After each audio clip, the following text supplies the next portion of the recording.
Fala galera, primeiro ano, tudo bem? Então galera, para quem não me conhece, de repente esse vídeo acaba alcançando outras pessoas que não sejam meus alunos, eu sou o professor Edinho, tá? Eu trabalho com ensino médio em Geografia e Estudos Ambientais. Essa aula que a gente está propondo para vocês hoje é uma continuidade de uma aula sobre estudos ambientais, que ela está dividida basicamente em três partes. A primeira parte, que a gente já tem outras videoaulas que vocês podem estar consultando, tá? Que é a relação homem-natureza, que a gente faz um resgate histórico desde a pré-história até a relação homem-natureza no atual processo de globalização. A segunda parte são sobre as conferências ambientais, tá? A Conferência de Estocolmo, a Eco 92, a Rio+20, né? Basicamente falando sobre as conferências ambientais. E hoje a gente vai trabalhar agora em si os fenômenos propriamente dito, tá? Ou seja, a gente vai tentar investigar e caracterizar vários problemas ambientais, tá?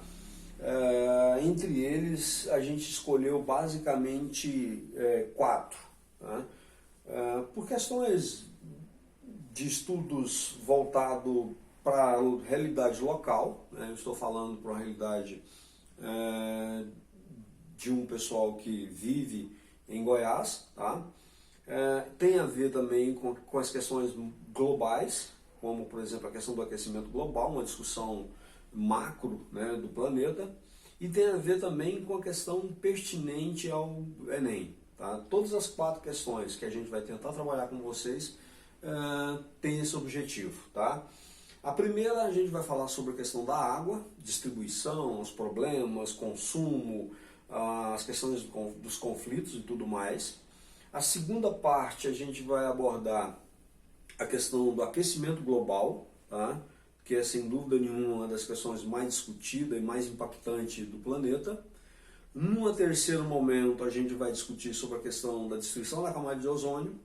E num quarto momento, até também por a questão da realidade local, nós vamos falar sobre chuvas ácidas, tá bom? Então hoje basicamente a gente vai tentar comentar com vocês e caracterizar a questão da água no planeta, beleza? Bom, então vamos lá.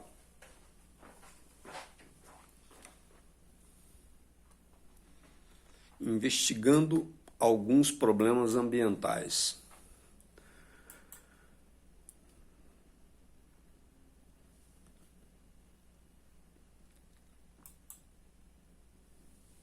A questão da água no planeta. Distribuição.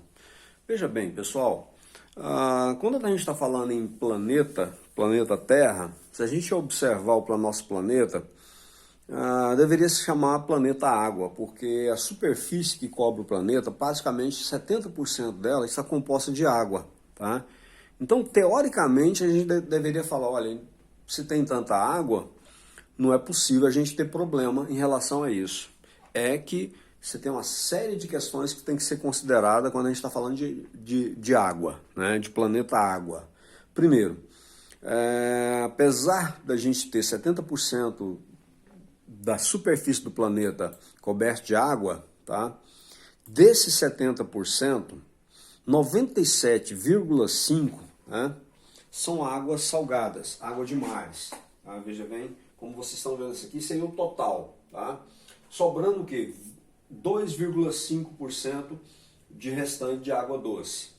No entanto, mesmo assim, dessa água doce, 2,5% por elas, que é o que sobra desses 97,5%, 77,2% desses 2,5% são águas de geleiras, de calotas, portanto não está acessível. E menos de 1% então que nós temos água de rios e pântanos. Ou seja, resumindo, o planeta, que basicamente tem uma cor azul por conta da sua quantidade de água, né, ele tem menos de 1% de água que a gente pode aproveitar em termos de qualquer atividade que a gente queira desenvolver, tá bom? Por isso mesmo, os últimos estudos têm demonstrado que hoje 72 países estão em conflito ou em foco de tensão por conta da água, tá? Então você tem um mapa que ilustra basicamente a escassez de água, tá? Como vocês estão observando aqui em vermelho e mais escuro, você tem regiões que basicamente hoje já disputam, né, a posse e a circulação da água. Por exemplo, a Etiópia, a Somália, como por exemplo todo o Oriente Médio, a costa norte da África, o altiplano, né, das Cordilheiras dos Andes, né, a região dos Chiapas, no México. Então você tem alguns pontos, se não estiverem em conflito, ou basicamente estão em foco de tensão. Tá? Isso por conta da água. Considerando que a gente tem uma população hoje que chega a 7,5 bilhões de habitantes e não para de crescer, então certamente a água deve ser um dos fatores de grandes conflitos da humanidade nos próximos anos. Tá? Isso é devido a estudos que já demonstram isso. Por outro lado, os estudos também têm demonstrado que a sociedade tem criado novas estratégias de compartilhamento dessa água, né? Tem criado, por exemplo, comitês de bacias, tem criado compartilhamento de forma múltipla, né? Então isso é um ponto positivo, né? A gente sabe muito bem que, embora essa questão da água seja uma questão de escassez, mas ela também é, acima de tudo, de uma questão de mau uso e de distribuição. Tá? Principais agentes responsáveis pelo esgotamento da água ou pela contaminação ou pela poluição da água, né? Quem que vocês acham que poderia ser? O setor doméstico, o setor industrial, o setor do agronegócio? Aqui então a gente tem um gráfico que demonstra isso. Tá? Se a gente observar, domesticamente falando, a gente gasta hoje 13%. Tá? A indústria em si gasta 16% ou contamina, ou usa essa água de alguma forma que comprometa. E a agricultura, 7,1%, tá? Do uso da água por conta da agricultura em todos os aspectos, tanto a agricultura, principalmente a agricultura, né, do agronegócio, de monocultura de grande escala. Há uma perspectiva que se tiver em grande investimento, tiver um melhor aproveitamento dessa água, a agricultura pode diminuir isso para 65% no ano de 2030. Tá? Então, veja bem, é difícil refletir sobre uma questão como essa, porque a população não para de crescer, a demanda de alimentos não para de crescer, tá? E automaticamente a gente já tem isso sendo comprometido exatamente por conta, né? Porque o que vai manter esse contingente de população é basicamente uma demanda de água para sustentar esse processo de crescimento populacional do planeta, beleza?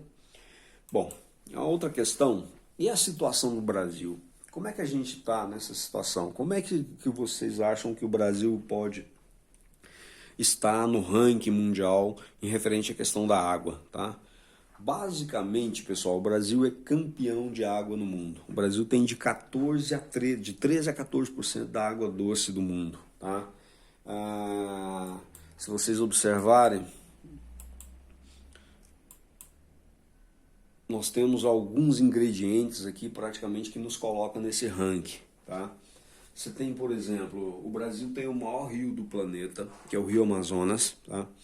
O Brasil tem, além disso, o maior lençol freático do planeta, tá? Que é o chamado lençol Guarani, que aborda um lençol subterrâneo de água doce, que pega uma parte da Argentina, do Uruguai, do Paraguai e boa parte do sudeste e centro-oeste do Brasil.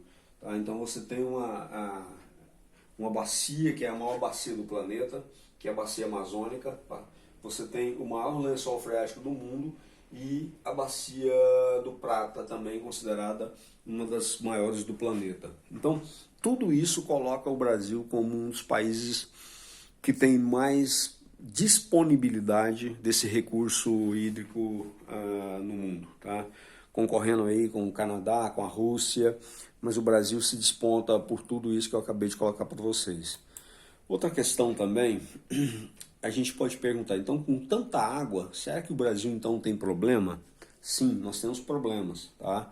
Primeiro, aonde tem água, não tem gente. A outra questão que eu havia mencionado para vocês é que o Brasil tem uma outra reservatória que está sendo descoberto, tá? Que fica na Amazônia. Então, é tão grande ou até maior do que o lençol Guarani. Outro problema que a gente pode estar falando, né, que o Brasil tem dois problemas basicamente referente à questão da água, apesar de ser um campeão nesse recurso, tá? Primeiro, a questão da distribuição, ou seja, no Brasil onde tem gente não tem água, onde tem água não tem gente. Observem para vocês verem esses dados aqui, ó, tá? A região norte do Brasil, que tem apenas 4,1 habitantes por quilômetro quadrado, ela concentra 68% da água do nosso país, tá? Então, os recursos por conta de toda a bacia amazônica, praticamente, eles contêm praticamente 68% das águas do nosso território. Em compensação, o Nordeste, tá, que tem 34% da densidade demográfica, e a região Sudeste, que tem 86 habitantes por quilômetro quadrado, tem apenas 3 e sucessivamente 6%. Ou seja, aonde tem gente, não tem água. Aonde tem água, não tem gente. Tá? Esse é um problema, o primeiro problema do Brasil referente a esse recurso. Outro fator também, talvez até por conta de uma abundância, ou seja, de uma fartura desse recurso, é que o brasileiro utiliza isso muito mal, né? Então a gente tem problemas como desperdício, mau uso, com problemas como irregularidade em termos de distribuição desse recurso, tá? Então o Brasil, infelizmente, ele tem uma cultura ainda pouco preservacionista em relação a este recurso hídrico. Pessoal, em relação à questão da água, das questões sobre a água, é basicamente isso que eu queria falar para vocês, tá? Então, logo em seguida a gente comenta outro recurso, né, outro problema ambiental, e a gente vai desenvolvendo algumas questões em cima disso. Valeu?